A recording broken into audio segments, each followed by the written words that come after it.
Welcome to $100 Plus Mileage, the podcast about those New Hampshire bills that don't necessarily make the news but could still impact you. So how often you have to get your car inspected, or whether your bottled water is tested for PFAS, or if your neighbor can start a collection of broken washing machines in their backyard. There are close to 1,000 bills in the New Hampshire legislature this year, and every one of those bills gets a public hearing. Meanwhile, our legislators are paid just $100 plus mileage, which means they're not full-time political scientists. New Hampshire's government is open for you to participate. On this podcast, we highlight some of the lesser-known New Hampshire bills, give you the unbiased facts, pros and cons, and highlight opportunities for you to get involved. I'm Mike Dunbar, content editor for Citizens Count.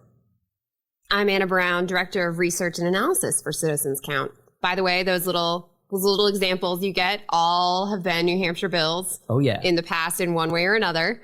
Although the bill with the broken washing machines, that's more about, people having derelict properties basically and what you do about that, but did not specifically mention washing machines. But you never know.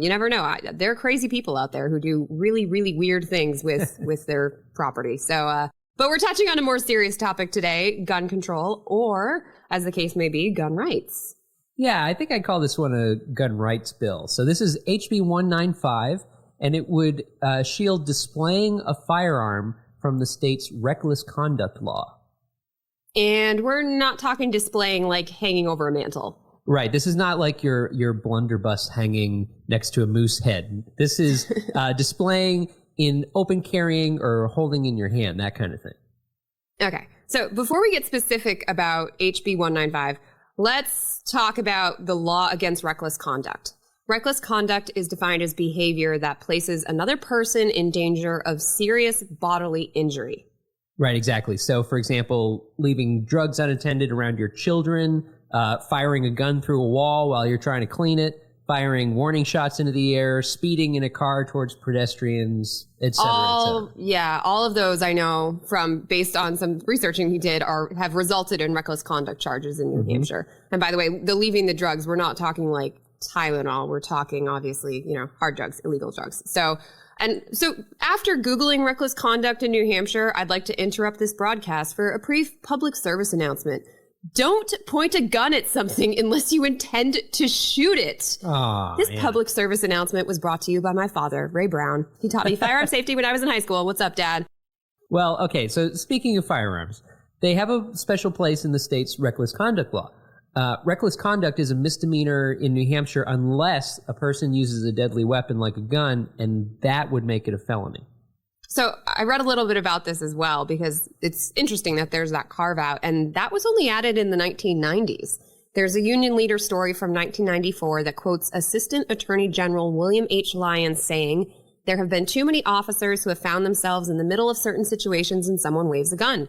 Too many people have come close to being shot by the officer as a result of that. It's a dangerous situation, and when it comes time for charges to be filed, the officers find that it's only a misdemeanor." So the legislator upped the penalty for reckless conduct with a firearm to a felony.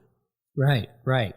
So going back to HB 195, that bill would add a line to the reckless conduct law that says displaying a firearm shall not constitute reckless conduct.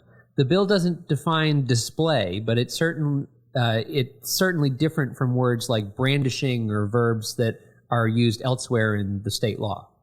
Right. So according to the bill sponsor, HB 195 would protect someone who carries a firearm and draws attention to it, but not necessarily someone who points a firearm at someone or is waving it around with a finger on the trigger. And so the example he gave is a homeowner who hears a disturbance outside and leaves his house with a gun in his hand. Is that something that happens? Do people actually get charged for stepping out on their front porch with a rifle? Okay, so there was some debate about this at the bill hearing, and the sponsor said a man in Manchester was arrested when he left his house with a gun. His wife was getting home from a late shift. He heard something that got his hackles up, but I couldn't find any news coverage of that, and the details at the hearing weren't clear. Of course, there's also the whole somewhat related Ward-Bird debate, but we'll save that for the end. Spoiler alert, there's a twist with animal hoarding. All right. Based on some news searches and the bill hearing, we're not aware that there's a widespread problem of people getting arrested because they are showing a firearm without shooting it.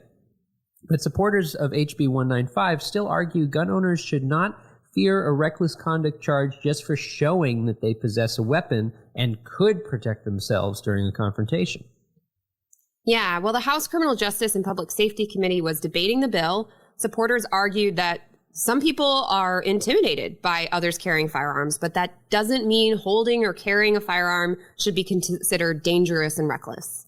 Right. A frequent argument was that people showing firearms actually de-escalates potentially violent or criminal situations because it warns people off, So that's an echo of debate over whether teachers should be allowed to carry firearms on school grounds, or for that matter, any argument about the public carrying firearms. It's do guns make people more safe or less safe? Exactly. Yeah. And people against the bill argue that HB 195 could potentially empower gun owners to non-verbally threaten or terrorize people with their guns.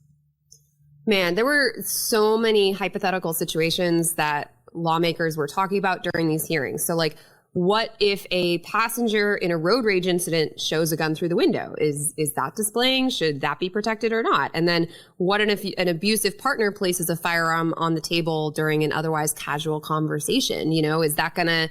Maybe that would fall under other domestic violence laws if it was a pattern of behavior, or maybe not. Maybe would that law protect this? Is that bad? And then what if you just bump into someone in the grocery store and they put their hand on their holstered gun? Where's that line when someone recklessly puts someone else in danger? And it really would depend on the specific facts of a case. I feel like there must be more road rage in New Hampshire than I realize. It seems like we're talking about road rage a lot this year. It does seem to come up a lot. It really does. That's a good point. I want to see some road rage statistics now. Exactly. Opponents of HB 195 argue that the verb displaying is too vague. Is it displaying if I'm walking around with a pistol in a holster? What about if I take it out of the holster? What if I conceal carry and then I take it out? What if I'm pointing at the ground but my finger's on the trigger? Yeah, and so there's another nuance we need to consider because the state has a separate law against criminal threatening. So we're talking about reckless conduct, but right after that in state law comes criminal threatening. And supporters of the bill point out that if you point a gun at someone and it's not in self-defense, that could still be charged as criminal threatening. All right, I'm sensing that Ward Bird tie-in approaching. You are correct. Okay, for people who don't know, let me run it back and tell the story of Ward Bird. Back in 2006, Ward Bird owned rural property in Moultonborough, New Hampshire. A woman was looking to buy property nearby, and she drove onto Ward Bird's property. He left the house with a firearm in the back of his pants to see what was going on. Then we get two versions of what happened. According to Ward Bird, the woman drove past multiple no trespassing signs. She wouldn't leave his property when he told her she was in the wrong place. He says she swore at him. He swore back. She got in her car. He turned around to go back in his house, took the gun out of the back of his pants, and then he removed the clip and checked to make sure there wasn't a round in the chamber, which is, clearing it. Making sure it's not going to go off accidentally through a wall. Anyway, and then he went back inside. Christine Harris, the woman, tells a totally different story. She said Ward Bird came out waving the gun, screaming at her, launched himself from the porch and threatened her. And after she left his house, she reported this to the police. Ward Bird was convicted of criminal threatening, but if you go back and read the details of the case, it's kind of interesting because he never took the stand. His lawyer talked about it and said, I don't know, we cross-examined Christine Harris. He thought it was all set. Ultimately, Ward Bird went to the executive council and asked for a pardon. Ultimately, his student's sentence was commuted. So I think he served, it was something like a little over 2 months in jail or something because, of course, felony threatening when it's with a firearm. So when the case hit the news, it got a huge amount of attention. And a lot of people who you might call live free or die folks argued that Bird was defending his property and he did nothing wrong. And it actually prompted a change in the law in the legislature. So they revised the criminal threatening statute to say the following. A person who responds to a threat which could be considered by a reasonable person as likely to cause serious bodily injury or death to the person or to another by displaying a firearm or other means of self-defense with the intent to warn away the person making the threat shall not have committed a criminal act under this section, which is a whole lot of legal language with many, those are conjunctions, I think, or prepositions. At any rate, The law, what it does, it says you can display a firearm to warn a person who is threatening you with injury or death. So, HB 195 is different because it would address situations where there is not necessarily a clear threat that you're about to get injured or killed. I like that phrase, considered by a reasonable person. That seems like it could be a contentious phrase in that. I mean, the law is interesting, man, and it goes back to how it's the particularities of each case. It's really hard to generalize what would happen. Right. So bill opponents argue that HB 195 goes a step too far because it takes away that necessary self-defense aspect.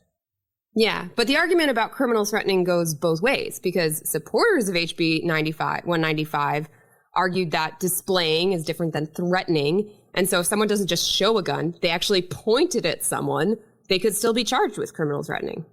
Right. Okay, hold up. I was promised a twist related to animal hoarding in this. And I don't think I got it yet. Yes, because I love to just go down strange twists and turns. I feel like there's part of me that just wants to host a true crime podcast. Mm-hmm. And so the Ward Bird case is full of these strange twists and turns. First of all, Ward Bird was in the middle of a long property-related dispute with family members, and he got in the habit of carrying a gun after an incident a few years back where he says his brother-in-law shot at him. And Christine Harris was actually looking for this disputed family property. She had dreams of opening some kind of animal sanctuary. Here it comes. The plot twist. A couple years after Ward Bird, the whole thing happened, Harris was convicted of animal cruelty because she was keeping more than 40 dogs in a condemned trailer home with no heat or electricity. Oh my God. That's part of the reason why the executive council was sympathetic to Ward Bird. They weren't so sure Christine Harris was a reliable witness in light of her later criminal conviction. Carol Baskin. I mean, it definitely just goes to show that, what we're talking about, it's the particularities of the case. But, when you look back at that, you're like, oh, my gosh, so much is going on. Is Christine Harris reliable? What was going on with Ward Bird and this property and his relatives? It's basically those two definitely had an encounter in his driveway, but I don't know. It's, no shots were fired. Man. No shots were fired, but yeah. Carol Baskin. Oh, man. Amazing. So I wonder if that happened today, if that whole incident happened today, if he would still be convicted, especially if HB 195 passed.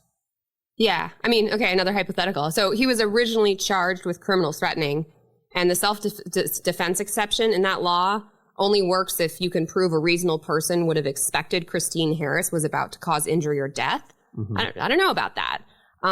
If he was charged with reckless conduct and HB 195 passed, like we're talking about, I think it would get into this sticky area of what is displaying a firearm versus what is threatening someone. And, I think he would, I think the bill, people who wrote this bill, the people who support it, I think would say, okay, if you have it in the back of your pants and then you remove it and you are taking out the bullets, right? You remove the magazine, you make sure the chamber is clear. They would say that's displaying. You're not pointing it at someone. You're not, you're actually disarming it basically. But then someone else might argue, well, okay, what if he turns around and shows see this gun? Watch out what I'm going to do with you. Okay, does that get back into threatening? Mm-hmm. And then what she said versus what he said, it gets complicated. It sure does. All right, so to sum up, HB 195 would change the reckless conduct law to protect gun owners who, quote-unquote, display a firearm.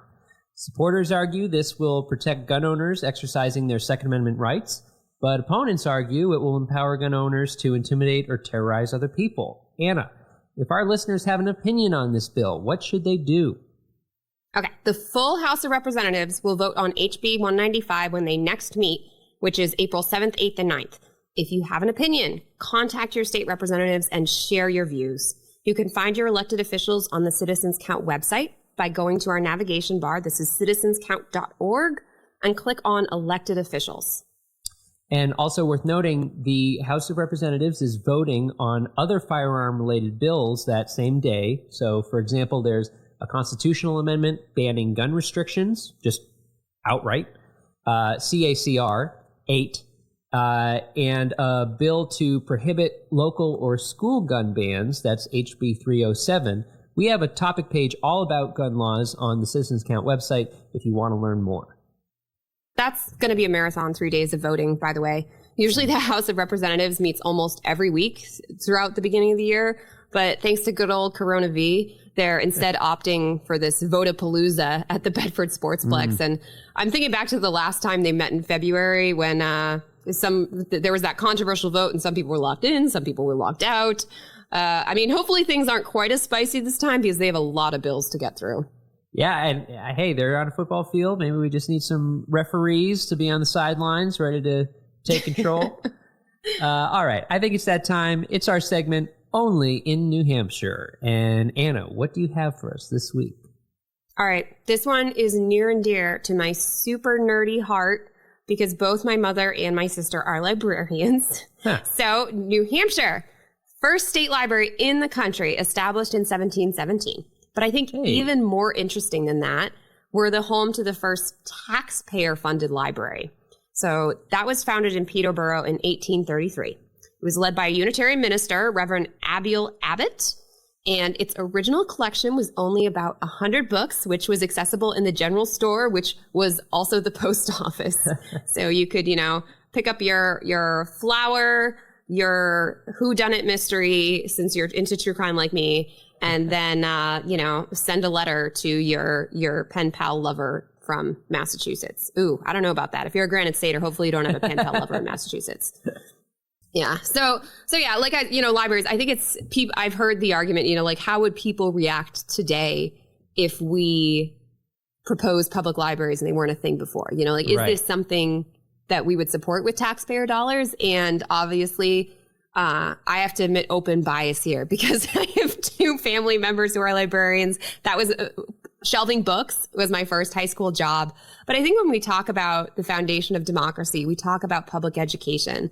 The library is kind of that public education for adults. And oh my gosh, the other thing we need to remember, not everyone has internet access or desktops or laptop computers or printers. In 2020, how could you function without that? I remember having really interesting conversation with my mom about, okay, so 2020, you can't really do in the beginning when they shut everything down, let's say you need to file unemployment or something, you're stuck on the phone for hours on end or, you're trying on the internet and the library was closed for a little while. And it's that concern that people need that access to just function. So I think about that sometimes. I wonder, is there still that support?